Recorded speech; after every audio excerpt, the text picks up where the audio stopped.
ಜೈ ಗುರುದೇವ ದತ್ತ. ನಮಸ್ತೆ ಸ್ನೇಹಿತರೆ, ನಾನು ನಿಮ್ಮ ಪ್ರವೀಣ್ ರಾವ್. ಇವತ್ತು ಶ್ರೀ ಗುರುಚರಿತ್ರೆಯ 33, 34 ಮತ್ತು 35ನೇ ಅಧ್ಯಾಯಗಳನ್ನು ಕೇಳಿ ಶ್ರೀ ಗುರುಗಳ ಕೃಪೆಗೆ ಪಾತ್ರರಾಗೋಣ. ಹರಿ ಓಂ. ಶ್ರೀ ಗುರುಭ್ಯೋ ನಮಃ. ನಾಮಧಾರಕನೇ. ಮರುದಿವಸ ಆ ದಂಪತಿಗಳಿಬ್ಬರು ಗುರುಮಠಕ್ಕೆ ಬಂದು ಗುರುಗಳಿಗೆ ನಮಸ್ಕರಿಸಿ ಮಾತನಾಡುತ್ತಾ ಕುಳಿತಾಗ ಸತಿಯು, ದೇವ, ನಾನು ಅತಿ ದುಃಖದಲ್ಲಿದ್ದಾಗ ನಿನ್ನೆ ಒಬ್ಬ ಯತಿಗಳು ಬಂದು ನನಗೆ ಹಿತೋಪದೇಶ ಮಾಡಿ ಭಸ್ಮ ರುದ್ರಾಕ್ಷಿಗಳನ್ನು ಕೊಟ್ಟಿದ್ದರು ಎಂದು ಹೇಳಿದಳು. ಆಗ ಗುರುಗಳು ನಸುನಗುತ್ತಾ, ಹೌದೌದು, ನಿನಗೆ ಭಸ್ಮ ರುದ್ರಾಕ್ಷಿಗಳನ್ನು ಕೊಟ್ಟ ಯೋಗಿಯು ನಾವೇ ಆಗಿದ್ದೇವೆ. ರುದ್ರಾಕ್ಷಿ ಧರಿಸಿದವರು ರುದ್ರ ಸಮಾನರಾಗುತ್ತಾರೆ. ಈ ಬಗ್ಗೆ ನಿನಗೊಂದು ಕತೆ ಹೇಳುತ್ತೇನೆ, ಕೇಳಿರಿ. ಕಾಶ್ಮೀರದ ಭದ್ರಸೇನ ರಾಜನಿಗೆ ಸುಧರ್ಮನೆಂಬ ಮಗನಿದ್ದನು. ಮಂತ್ರಿಯ ಮಗನು ಸುಧರ್ಮನು ಜೀವದ ಗೆಳೆಯರಾಗಿದ್ದರು. ಅವರು ಯಾವಾಗಲೂ ರುದ್ರಾಕ್ಷಿಗಳನ್ನು ಧರಿಸುತ್ತಿದ್ದರು. ಇದಕ್ಕೆ ಕಾರಣವೇನೆಂದು ರಾಜನು ಒಮ್ಮೆ ಪರಾಶರ ಋಷಿಗಳನ್ನು ವಿಚಾರಿಸಿದರು. ಪರಾಶರರು ಜ್ಞಾನದೃಷ್ಟಿಯಿಂದ ನೋಡಿ ಹೀಗೆ ಹೇಳಿದರು. ರಾಜ, ಒಬ್ಬ ವೇಶ್ಯೆಯು ವಿನೋದಕ್ಕಾಗಿ ಒಂದು ಕಪಿ ಹಾಗೂ ಒಂದು ಹುಂಜವನ್ನು ಸಾಕಿದಳು. ಅವಳು ಅವುಗಳ ಕೊರಳಲ್ಲಿ ರುದ್ರಾಕ್ಷಿಯನ್ನು ಕಟ್ಟಿದಳು. ಒಂದು ದಿವಸ ಶಿವಪುತ್ರನೆಂಬ ಒಬ್ಬ ವೇಶ್ಯನು ಆ ವೇಶ್ಯೆಯ ಗಿರಾಕಿಯಾಗಿ ಬಂದನು. ಆತನ ಬಳಿಯಲ್ಲಿ ರತ್ನಖಚಿತವಾದ ಚಿಕ್ಕದೊಂದು ಶಿವಲಿಂಗವಿತ್ತು.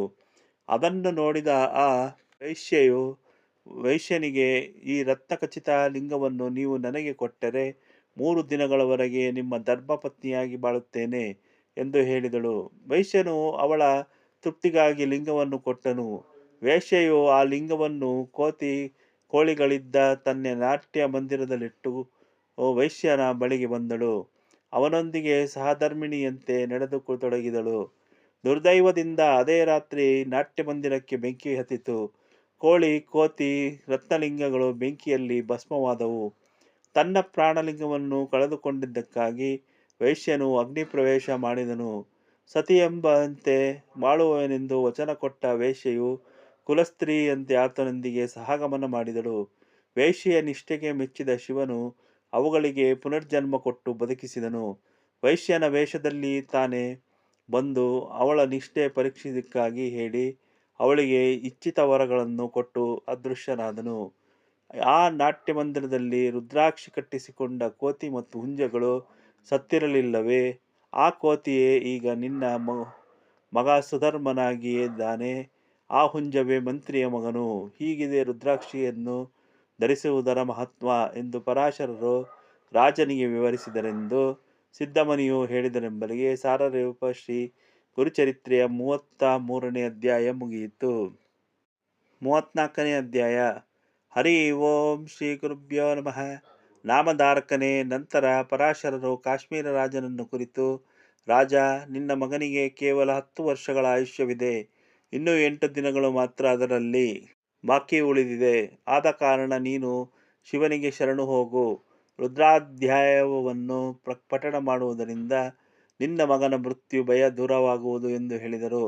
ರಾಜನು ತಕ್ಷಣವೇ ಬ್ರಾಹ್ಮಣರನ್ನು ಕರೆಸಿ ಪುಣ್ಯ ವೃಕ್ಷದಡಿಯಲ್ಲಿ ರುದ್ರಾಭಿಷೇಕ ಮಾಡಿಸಿ ಅದೇ ತೀರ್ಥದಿಂದ ಪ್ರತಿದಿನವೂ ಸುಧರ್ಮನಿಗೆ ಸ್ನಾನ ಮಾಡಿಸತೊಡಗಿದನು. 8ನೆಯ ದಿವಸ ಅರಸುವರನು ಮೂರ್ಛಿತನಾದನು. ಪರಾಶರರ ಮುನಿಯು ಅಭಿಮಂತ್ರಿತ ಜಲವನ್ನು ಪ್ರೋಕ್ಷಿಸಿದೊಡನೆಯೇ ಸುಧರ್ಮನು ಬದುಕಿದನು.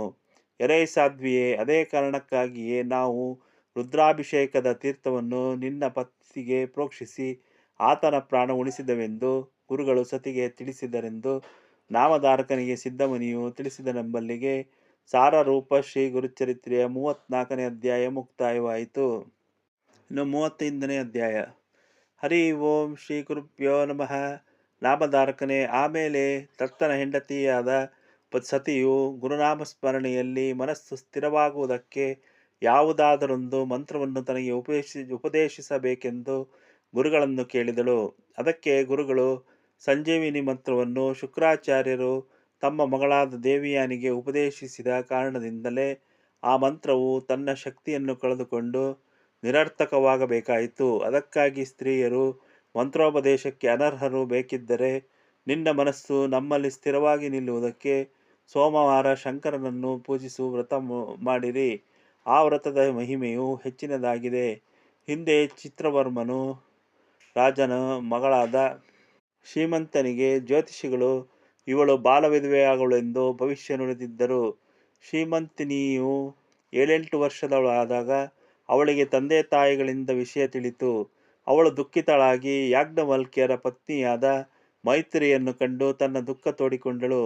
ಮೈತ್ರಿಯು ಅವಳಿಗೆ ಸೋಮವಾರ ಶಂಕರ ವ್ರತ ಮಾಡಿದರೆ ವೈಧವ್ಯ ಬರಲಾರದೆಂದು ಧೈರ್ಯ ಹೇಳಿ ವ್ರತವಿಜ್ಞಾನವನ್ನು ತಿಳಿಸಿ ಕಳಿಸಿದಳು. ಅದರಂತೆ ಶ್ರೀಮಂತಿನಿಯು ಸೋಮವಾರ ವ್ರತ ಮಾಡತೊಡಗಿದಳು. ಅವಳು ಉಪವರಳಾಗಲು ಚಂದ್ರಾಂಗದನೆಂಬ ರಾಜಕುಮಾರನೊಂದಿಗೆ ಅವಳ ಮದುವೆ ಮಾಡಿದನು. ಚಂದ್ರಾಂಗದವನು ನದಿಗೆ ವಿಹಾರಕ್ಕಾಗಿ ಹೋದಾಗ ದೋಣಿ ಮುಳುಗಿ ಹೋಯಿತು. ಶ್ರೀಮಂತಿನಿಯು ಪತಿಹೀನೆಯಾದಳು. ಆದರೂ ಅವಳು ಸೋಮವಾರ ವ್ರತವನ್ನು ಬಿಡದೆ ಆಚರಿಸುತ್ತಿದ್ದಳು. ನದಿಯಲ್ಲಿ ಮುಳುಗಿದ್ದ ಚಂದ್ರಾಂಗದನನ್ನು ನಾಗಕನ್ಯೆಯರು ತಮ್ಮ ಲೋಕಕ್ಕೆ ಕರೆದೊಯ್ದಿದ್ದರು. ಶ್ರೀಮಂತಿನಿಯು ಆಚರಿಸುತ್ತಿದ್ದ ಸೋಮವಾರ ಶಂಕರ ವ್ರತದ ಪ್ರಭಾವದಿಂದಾಗಿ ಅವರು ಕೆಲವು ದಿನಗಳ ನಂತರ ಚಂದ್ರಾಂಗದನನ್ನು ನಾಗಕುಮಾರರ ಸಂಗಡ ತಿರುಗಿ ಕಳುಹಿಸಿಕೊಟ್ಟರು. ಚಂದ್ರಾಂಗದನು ತಾನು ದೋಣಿಯಲ್ಲಿ ಮುಳುಗಿದ್ದ ಸ್ಥಳದಿಂದ ಎದ್ದು ಈಜುತ್ತಾ ನದಿಯ ದಡೆಗೆ ಬಂದನು. ಅಂದು ಸೋಮವಾರವಿದ್ದರಿಂದ ಶ್ರೀಮಂತಿನಿಯು ನದಿಗೆ ಸ್ನಾನ ಮಾಡಲು ಬಂದಿದ್ದಳು. ಸತಿಪತಿಗಳು ಒಬ್ಬರನ್ನೊಬ್ಬರು ನೋಡಿ ಗುರುತಿಸಿದರು. ಚಂದ್ರಾಂಗದನು ನೀರಿನಲ್ಲಿ ಮುಳುಗಿದ್ದರಿಂದ ವೈರಿಗಳು ಆತನ ರಾಜ್ಯವನ್ನು ವಶಪಡಿಸಿಕೊಂಡು ಅವನ ತಂದೆ ತಾಯಿಗಳನ್ನು ಸೆರೆಮನೆಯಲ್ಲಿಟ್ಟಿದ್ದರು. ಚಂದ್ರಾಂಗದನು ಬಂದನೆಂಬ ಸುದ್ದಿ ತಿಳಿಯದೊಡನೆ ವೈರಿ ರಾಜರು ಅಂಜಿ ಆತನ ರಾಜ್ಯವನ್ನು ಅವನಿಗೆ ಬಿಟ್ಟು ಓಡಿ ಹೋದರು. ಮುಂದೆ ಶ್ರೀಮಂತಿನಿಯು ತನ್ನ ಪತಿಯೊಂದಿಗೆ ಬಹುಕಾಲದವರೆಗೆ ಸೌಖ್ಯವಾಗಿ ಬಾಳಿ ಸೋಮವಾರ ವ್ರತದ ಪ್ರಭಾವದಿಂದಾಗಿ ಸದ್ಗತಿ ಹೊಂದಿದಳು. ಆದ ಕಾರಣ ನೀನು ಆ ವ್ರತವನ್ನು ಕೈಗೊಳ್ಳಿರಿ. ಆ ಸೇವೆ ಆಗ ಸತ್ಯವಾಗಿ ನಮಗೆ ಸಲ್ಲುವುದು ಎಂದು ಗುರುಗಳು ಅಪ್ಪಣೆ ಕೊಡಿಸಿದರು. ಗುರುವಾಜ್ಞೆಯಂತೆ ದಂಪತಿಗಳಿಬ್ಬರು ಸೋಮವಾರ ಶಂಕರ ವ್ರತವನ್ನು ಹಿಡಿದರು. ದತ್ತನ ತಂದೆ ತಾಯಿಗಳು ಮಗ ಸೊಸೆಯನ್ನು ಕಾಣಲು ಗಾಣಗಾಪುರಕ್ಕೆ ಬಂದರು. ನಿಜ ಸಂಗತಿಯನ್ನೆಲ್ಲ ಕೇಳಿ ತಿಳಿದು ಆನಂದಭರಿತರಾದರು. ಅವರು ಶ್ರೀ ಗುರುಗಳಿಗೆ ಬಹುಭಕ್ತಿಯಿಂದ ನಮಸ್ಕರಿಸಿದರು. ಅವರ ಆಶೀರ್ವಾದ ಪಡೆದುಕೊಂಡು ಮಗ ಸೊಸೆಯರೊಂದಿಗೆ ಸಂಭ್ರಮದಿಂದ ತಮ್ಮ ಊರಿಗೆ ಮರಳಿದರು. ದತ್ತ ದಂಪತಿಗಳು ಪ್ರತಿ ವರ್ಷ ತಪ್ಪದೆ ಗಾಣಗಾಪುರಕ್ಕೆ ಬಂದು ಗುರುದರ್ಶನ ಮಾಡಿಕೊಂಡು ಹೋಗುತ್ತಿದ್ದಾರೆಂದು ಸಿದ್ಧಮುನಿಯು ನಾಮಧಾರಕನಿಗೆ ತಿಳಿಸಿದಂಬಲ್ಲಿಗೆ ಸಾರರೂಪ ಶ್ರೀ ಗುರುಚರಿತ್ರೆಯ 35ನೇ ಅಧ್ಯಾಯ ಮುಗಿಯಿತು. ಇಷ್ಟವಾದರೆ ಲೈಕ್ ಮಾಡಿ, ಕಮೆಂಟ್ ಮಾಡಿ, ಸಾಧ್ಯವಾದಷ್ಟು ಶೇರ್ ಮಾಡಿ ಹಾಗೂ ಸಬ್ಸ್ಕ್ರೈಬ್ ಮಾಡಿ. ಧನ್ಯವಾದಗಳು.